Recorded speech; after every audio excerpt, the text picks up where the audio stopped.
Biswell here, host of the Ecommerce Wizards podcast, where I feature top leaders in business and e-commerce. Today, I have AJ Yager, who's the co-founder and CGO, Chief Growth Officer of Praxis Metrics. Today, we'll be talking about turning your data into business growth, turning your data into something that the whole company can rely on, and how a company can become more data-driven, be a data-driven organization. And of course, we cannot talk about that without also addressing KPI, key performance indicator. Before we get started, we have a sponsorship message. This episode is brought to you by MageMontreal. If the business wants a powerful e-commerce online store that will increase their sales, or to move piled up dormant inventory to free up cash reserves, or to automate business processes to gain efficiency and reduce human processing errors for our company, MageMontreal can do that. We've been helping e-commerce stores for over a decade. Here's the catch. We are specialized and work only on Adobe Magento Commerce. We do everything Magento. If you know someone who needs design, development, maintenance, training, we got their back. They can contact us, support@MageMontreal.com, or go to MageMontreal.com. That's MageMontreal.com. Now, we got connected, AJ, through a mutual contact. So I want to give a shout out to Robert Rand of JetRail for the hosting. So thank you, Robert.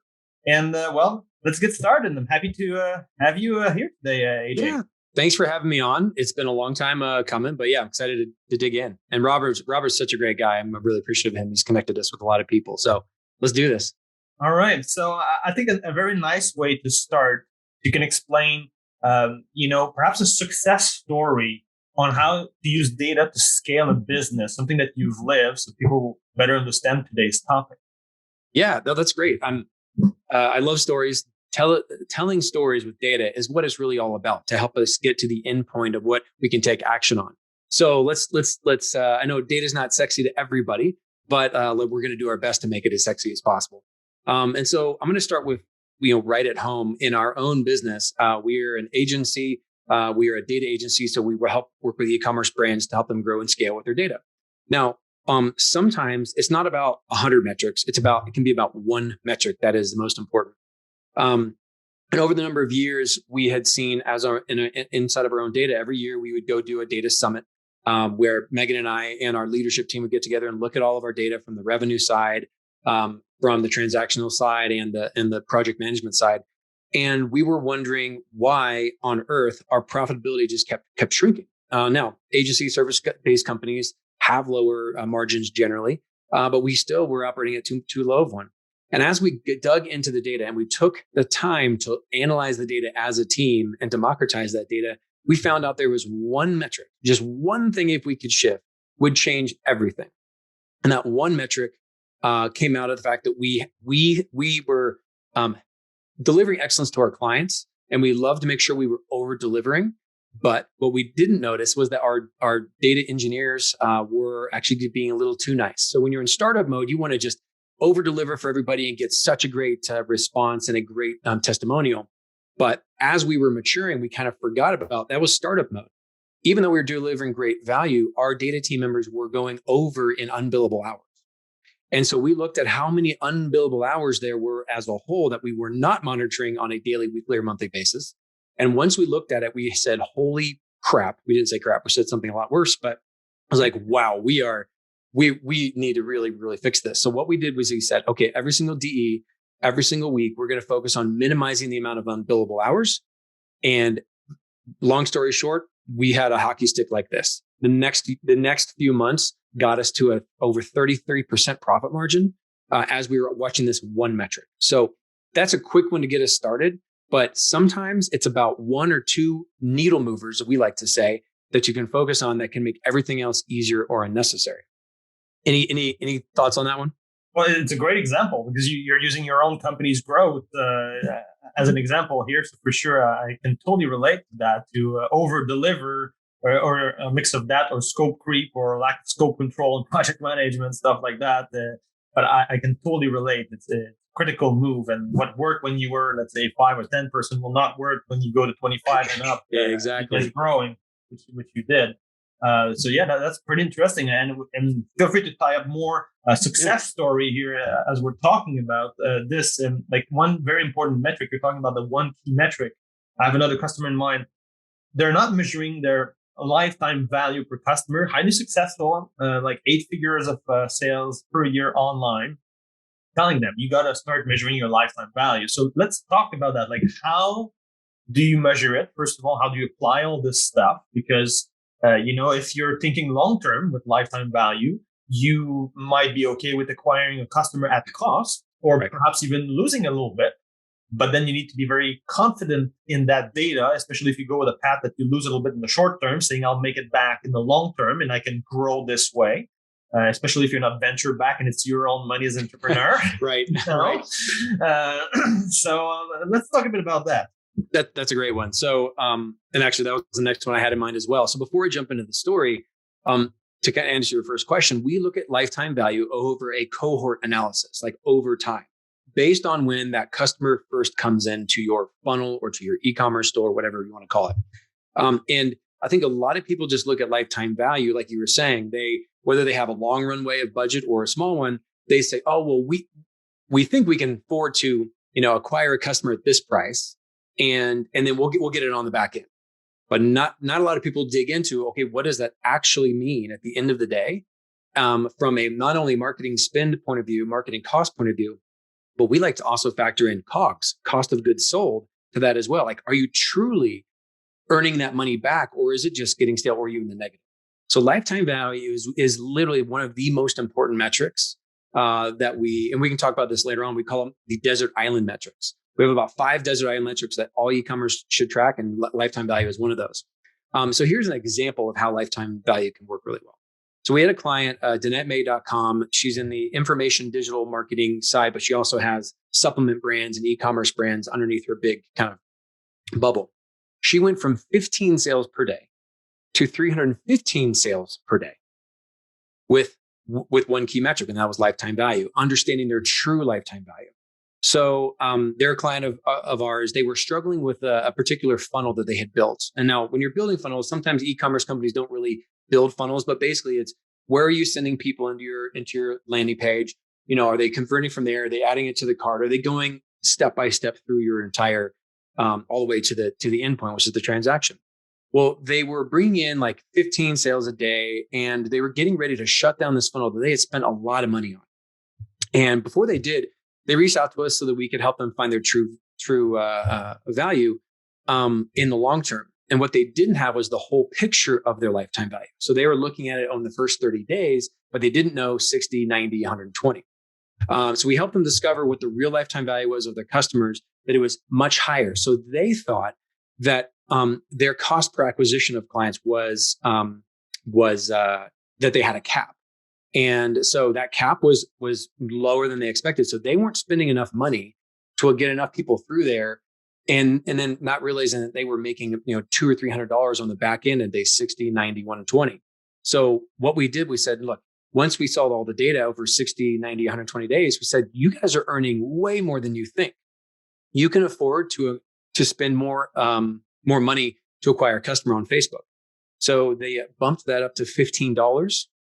And literally within a week, they started going from the 15 sales a day all the way up to the 315 sales a day within 2 weeks. This was a funnel that they were going to cut completely just by knowing truly. And we went through and built the algorithm. We went through and did all the math and made sure that this was accurate.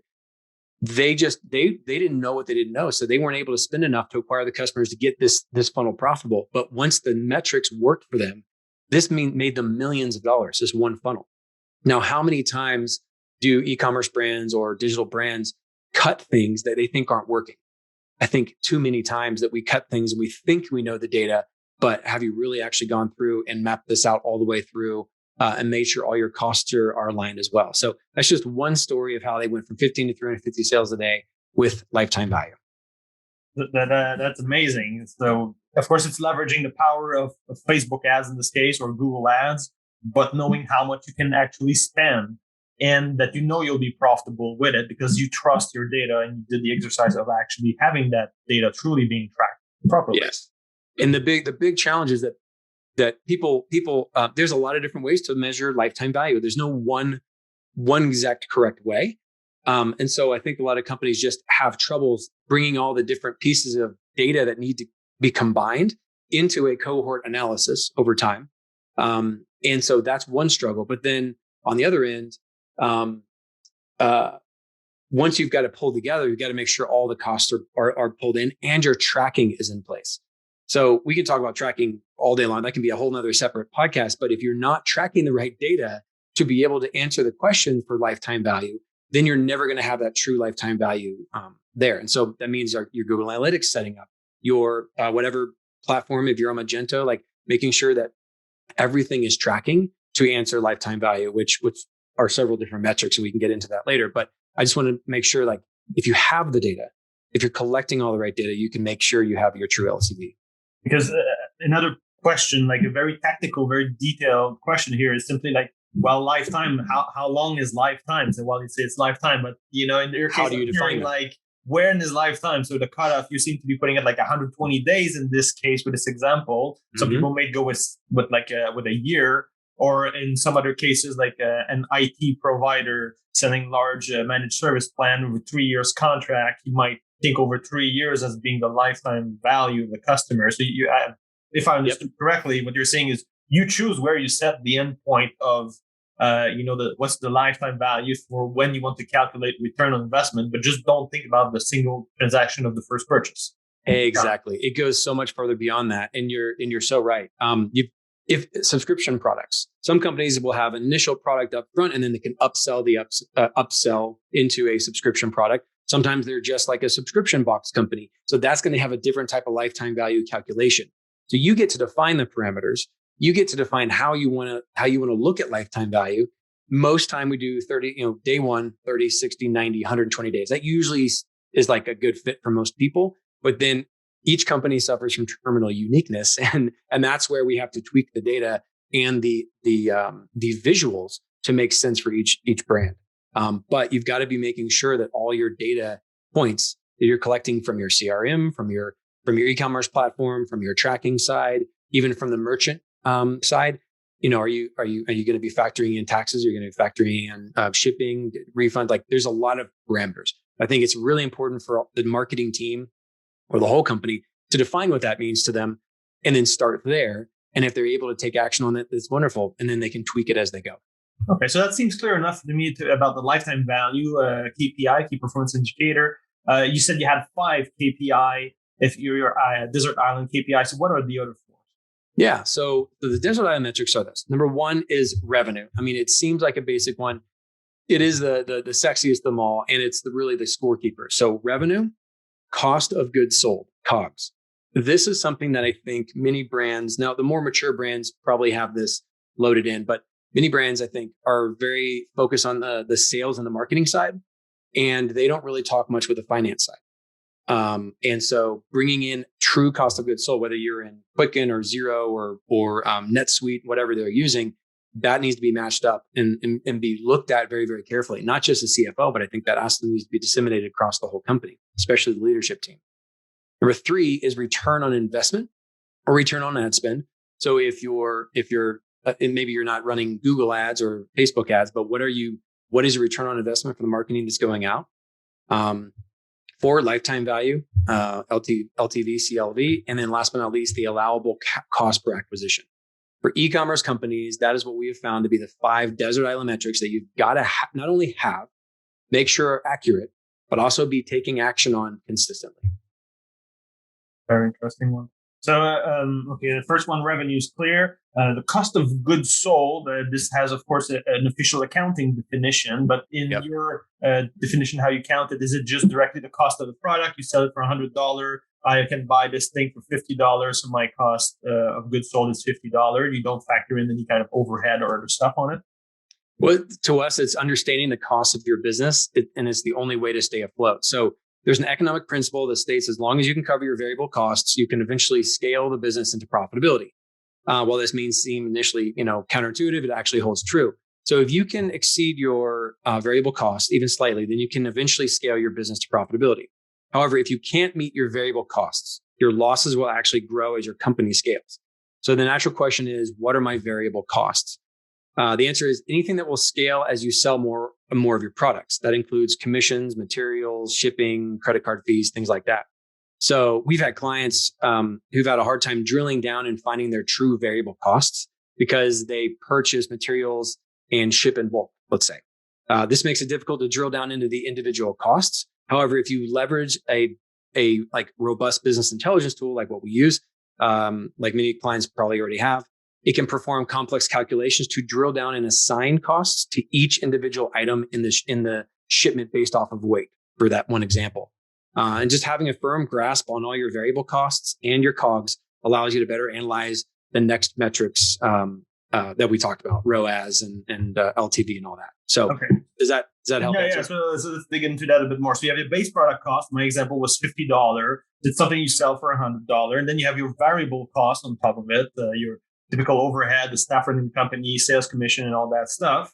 And then, of course, that begs the question, how do you know if you're selling whatever it is you're selling, a camera, a phone, a cosmetic, something, how much of that overhead, let's say you have $1 million a year of overhead, how do you distribute that across all the products? So you're saying that you go by weight as one possible solution, that you're sort of just like doing as an example.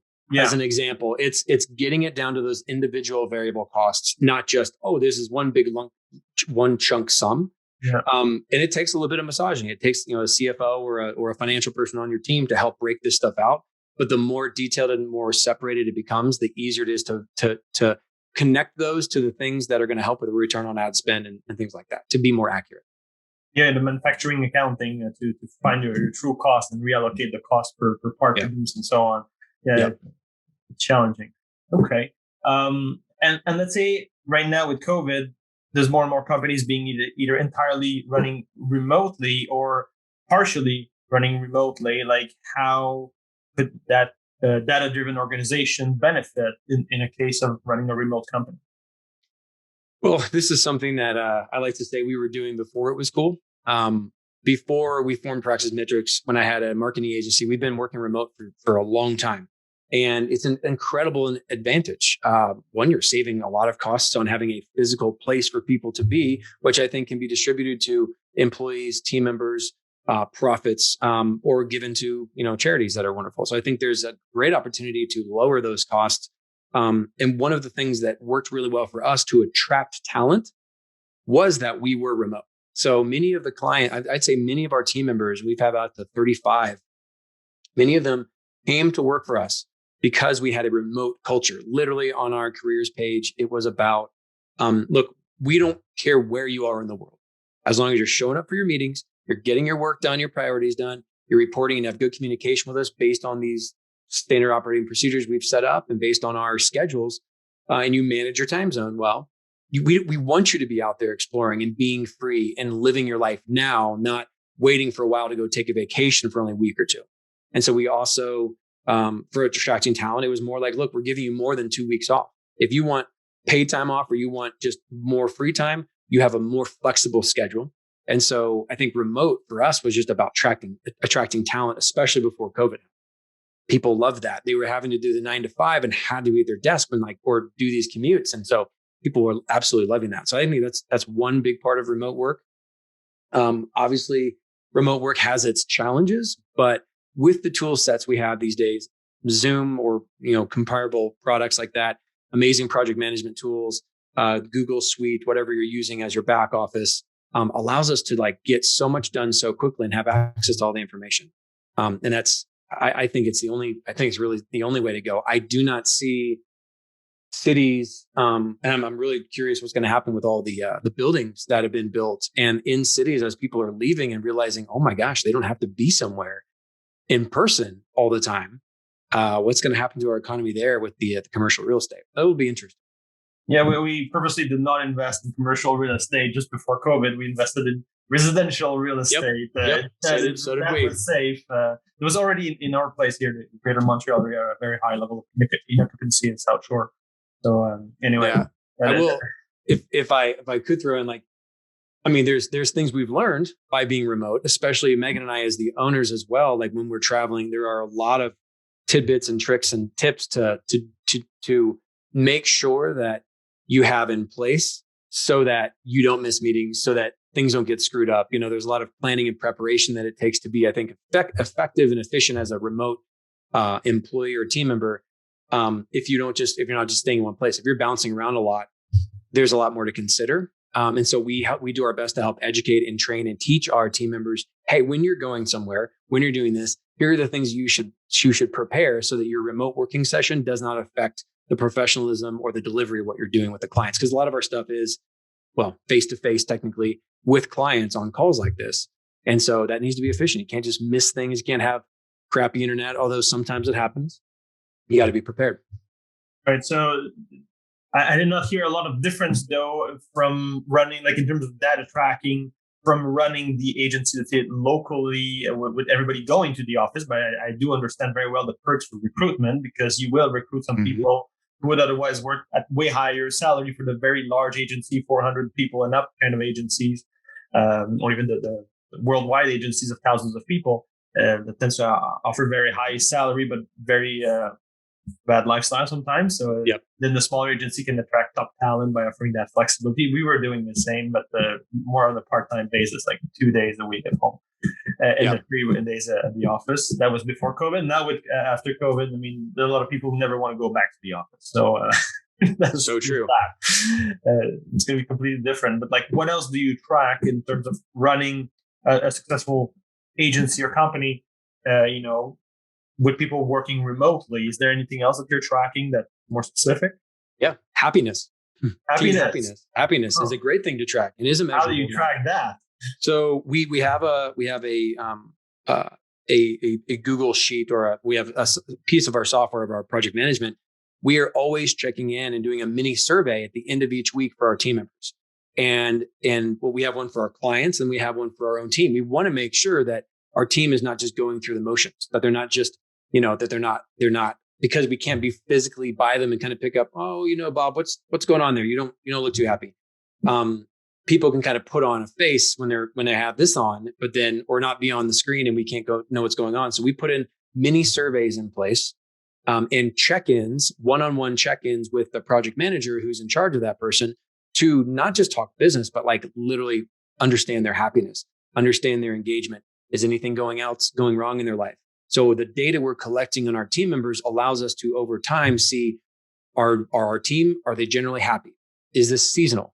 Do seasons have anything to do with this? Do people get happier or more stressed out during when for us, like as it's building up to Black Friday, for the end of the year and Christmas sales and all that, it can get pretty crazy because we have a lot of promotions and we have a lot of people that want their data before and then after Black Friday. And so we have more stressful times during our year. And so we want to check in with our team members to not only make sure they're doing the best work they can, but that they're happy and they're enjoying their work. Because as we're assigning data engineers to our clients, we need to know that we're assigning the right person who's got not only the capacity, but then they're like really engaged and really happy and excited to do what they're doing. So happiness is one thing. And another one is for our clients, we're looking at green, yellow, and red, just a status indicator on clients. How are they doing? Not just are they getting value, which is super important, but also like, how are they feeling and experiencing us? We want to know and quantify that as much as we can, because if we can understand that they may be happy with the results, but they're very disappointed in communication times or other things like this, these are little questions we go through and ask them once a month, because weekly is too much for clients.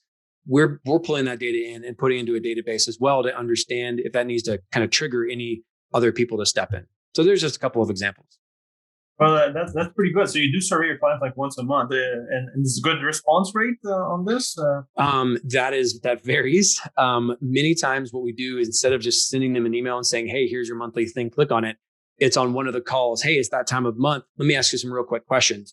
And then you type them in. The DEs or a client success manager will go ahead and fill it out for them, and put that through. So no, it's not 100% at all, but at least, 60, 70% is better than not having that insight and reducing the result of like a client being unhappy or a team member being unhappy and it being like so close to us, but we just couldn't see it being remote. So that kind of data helps us understand it. And I mean, it's not a measurable data thing, but we do our best to get our team together and have fun. Oh, I'll tell you one thing that was really, really huge. This one's awesome. We started, a lot of companies have Slack or Click or these little things that they use to intercommunicate outside of email.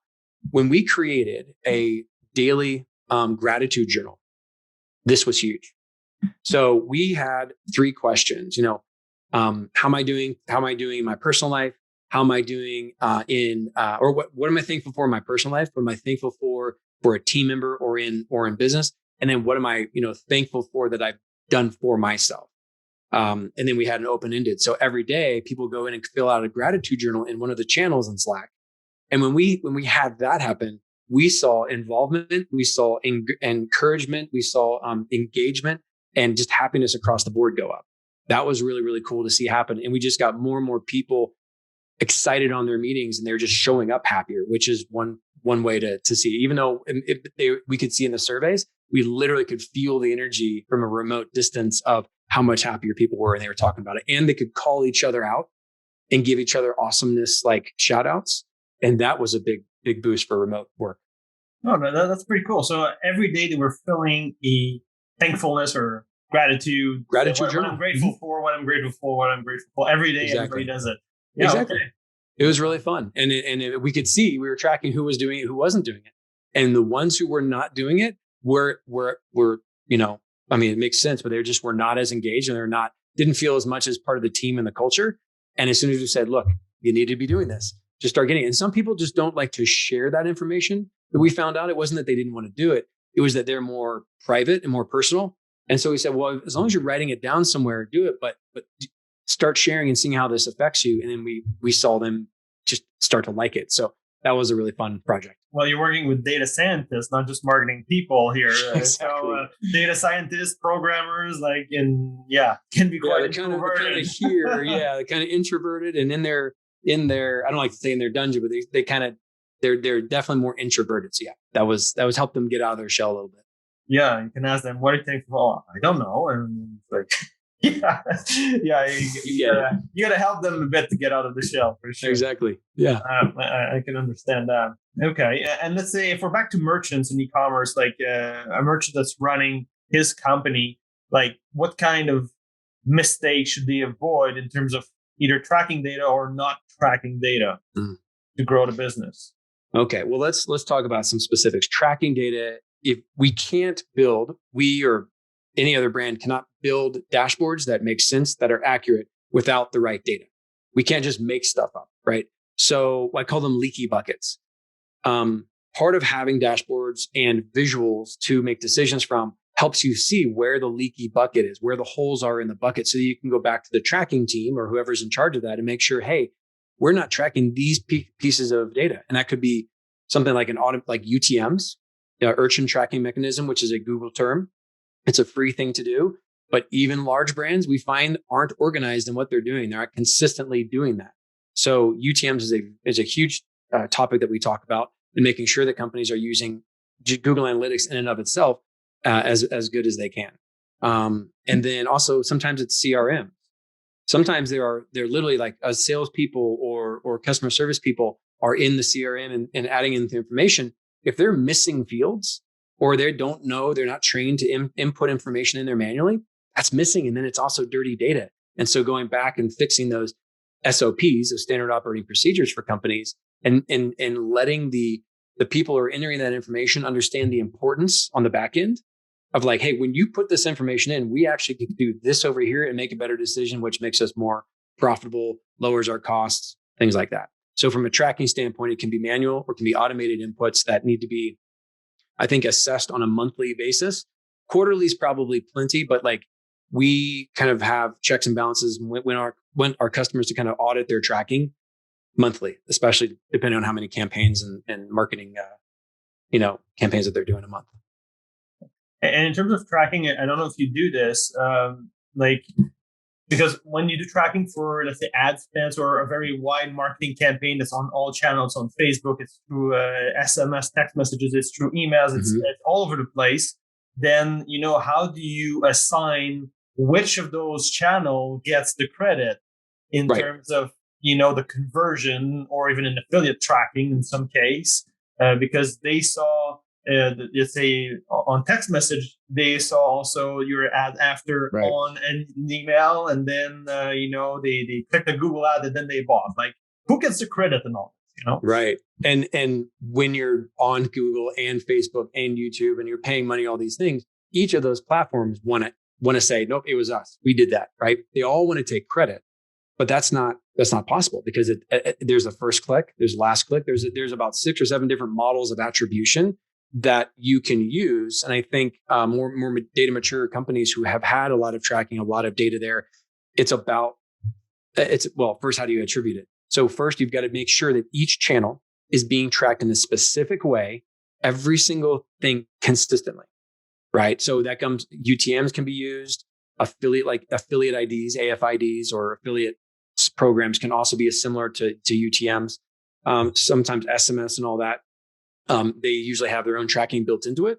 So we need to make sure that, okay, whatever modality or technology you're using for each of these channels, that data is being able to be pulled out and combined into the database for all your marketing, and then it's labeled, tagged, and it's accurate. So those who are in the top part of the marketing, the front end, it is all up to them to make sure they're tracking it right, so that can all be compiled into an attribution model that allows them to see, okay, so what we see is what's happening is we're going on podcasts here. We've got the organic content, we've got our Facebook advertising, and we've got our blasts, that SMS text blasts that go out. Well, all of these are coming through. We can see with the attribution windows set up, you can actually see where people are bouncing from and to create that best journey. So if they saw an article in a blog, then they watched this video, then they came here and got a retargeted ad, then they finally got an email from us and bought. That's the journey. Now you get to decide first click, last click, who you're going to tie that to. But we have a lot of clients that have a big email list, and once people are on there, they're blasting out offers, sales, and things like that. So they gained that client from, let's say, the blog. Then the Facebook reiterated that and they saw it, but they actually purchased once they got really good copy from an email copy. So it's not necessarily which one is always the best. It's like, what is that journey that we want to push people through so that we have the highest conversion rate? Does that make sense? Yeah, totally. So you'll decide literally like, okay, the guy received an email. Now I want to send him a text message. Now I want to try to see if there's a way to retarget them through other ads and so on. Exactly. It's getting enough data and looking at that journey to say, oh, there's a pattern here that looks like, and this goes back to lifetime value too. If you can have all of these different channels tracked really well, then we can see, look, is there a higher lifetime value associated with the clients that come in through a content blog or from a Facebook ad, let's say. And literally in our cohort, lifetime value cohort, you see day 1, day 30, day 60, day 90, and we're able to, when you have the data, right, click on, okay, I want to see from a specific channel, Facebook, what is the lifetime value of those people that came through these specific campaigns in Facebook, and compare that to the ones that came in through the organic. And, for example, we've seen many times cold traffic is a lot harder to convert and get that loyalty. But we're saying, look, Facebook cold customers are converting, let's say 35% less than the ones that just came in from these organic posts. Okay. So do we want to do a less ad spend and then take more of that and get on a lot more content posts, find a lot more affiliates out there and whatnot? And we've got a client that literally stopped spending so much on paid media, said, looks like we're maxing out, we're more than breaking even here at this spend. We're going to take more money and buy a ton of these blogs that have great content that we can push to our best funnel. And that absolutely like quadrupled their business by just going and taking that money and redistributing it to that journey that worked better for them. That's great. That's great. And let's say, because here you're talking about tracking the customer, like where you first encountered this potential customer. Let's say he came through that blog post here, and that was more valuable as a customer journey than if he came through the ads from Facebook, let's say in your example. But are you able, with all the privacy stuff that's going on right now, are you still able to track correctly the user across the journey? Great question. It used to be the wild, wild west, right? And up to a few years ago, things have been getting a lot more intense. And unfortunately, every month that goes by, it's almost like we're getting, as marketers, more and more limited, as brands, more and more limited to the data that we can pull. So number one is data ownership. Now is the time to make sure that on every platform that you're advertising on, everywhere that there's data, you need to be extracting everything so that you can have it historically. Because if you don't, and those platforms go away or they start removing fields, you won't be able to get that again. So number one is data ownership. get your data off of that thing. That means you have somebody manually export it, set up automated email exports, have the API, have a company like us or whoever's running your BI, make sure that's all going into a database. You can own that data for your lifetime and go back and see what's going on there. And then also with PII, personal information, I'm forgetting the other I, you're not able to track certain things. And so there are other ways around that. It's getting harder to track it, but if Google Analytics is set up right, your CRM, if you have your tracking set up correctly, you should be able to gather the right journey that's going on there. But honestly, it's getting harder and harder. And my tracking team, they're the experts. They're the ones that would be able to answer that better for you. But with Google Analytics 4 coming out and a lot more enhancements and changes in how we're tracking cookies and all that, it's constantly changing right now. So it's going to get harder and harder. So the sooner you get to know your journeys and have all your tracking in place, all the UTMs, do a Google Analytics audit, do an attribution audit, and get this fixed, that's the competitive advantage you're going to have over your clients, or over your competitors. Right. So is there any other topics that you'd like to cover in terms of being a more data-driven organization or data-driven e-commerce company? Yeah, I think that it is really important to, once you have the data and you've got dashboards, let's say maybe you're at a point where you've got some dashboards, democratizing that data and making sure you spend the time, or invest the time with each of the departments to have at least weekly data stand-ups, weekly meetings, or assign a portion of your meetings that are with all your department heads for where people are owning a certain metric or metrics, reporting on them, literally standing up, pointing at the dashboard, or having it up in front of everybody and talking about what's going on with each of those.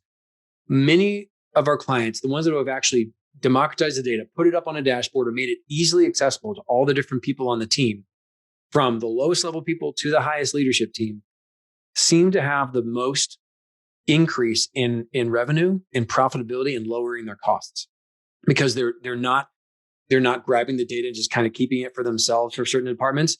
When other departments start to understand what each other are doing and how it affects each other, that's when there's true holistic growth that can happen in the company. So I think the sharing of data, making it very easy for everybody to understand, and making sure the whole company understands, look, if we can change this one or two needle moving metrics together and understand how each of those play a part, then you're truly becoming a data driven organization as a whole. I think that's an important part to talk about.